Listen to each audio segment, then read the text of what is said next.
खुलुमबाय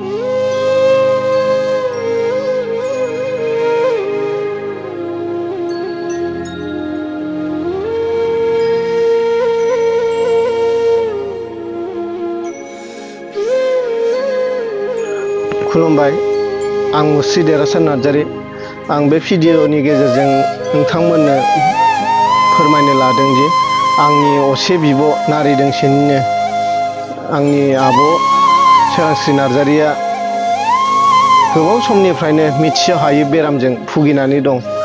डक्टरनियाव जोङो ट्रिटमेन्ट खालामदों 2019निफ्रायनो बिदिनो डक्टरनियाव लांनानै जों ट्रिटमेन्ट खालामनायाव डक्टरनि रिपर्टफ्राबो क्लियार जाबोआखै।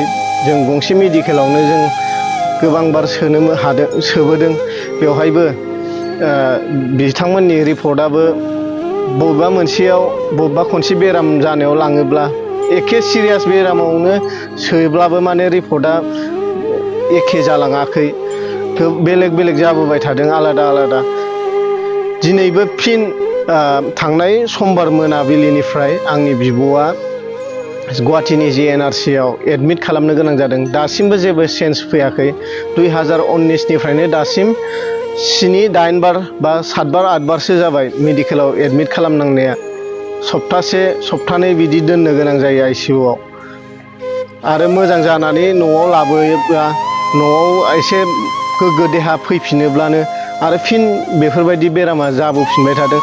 जोङो गोबां मेडिकेलनि हेफाजाब लाबाय, गुबुन गुबुन मेडिकेलनिबो डक्टरनि हेफाजाब लाबाय, थेवब्लाबो जोङो बिनि बेरामखौ जों दासिमबो हमदांस' हायाखै आरो बिनि बेरामखौ सोखानो हायाखै। दा गोबां बार मेडिकेलाव एडमिट खालामनांबाय, गोबां बार गुबुन गुबुन डक्टरनि गुबुन गुबुन मेडिकेलनि हेफाजाब लाबोनायाव जोंहा गोबां रां खरसा जाबाय। जोङो फिन दिनै गुवाहाटीनि JNRC आव आंनि बिब'खौ दोनहैनायावबो गोबां रांनि गोनांथि जाबोदों। जोंहा न'खराव गोबां उसुबिदायाव जों जेंनायाव मोगा मोगि जाबोनो गोनां जाबाय।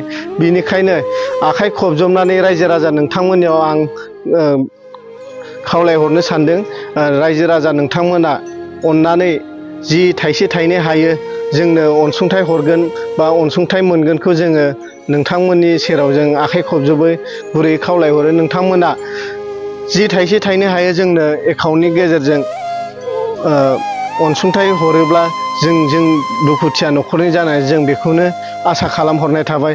लोगोसे बर'नि BTRनि CM प्रमद बर' सार, लोगोसे BTRनि गुबुन गुबुन बिफाननि EM GM, लोगोसे जोंनि तामुलपुर बिधानसभा बियाबनि MLA जलन दैमारि सारखौबो बे भिडिअनि गेजेरजों खावलायहरनाय जायोदि नोंथांनियाव जों एसे एनै मदद मोनगोनखौ जों मिजिं थिहरबाय। खुलुमबाय।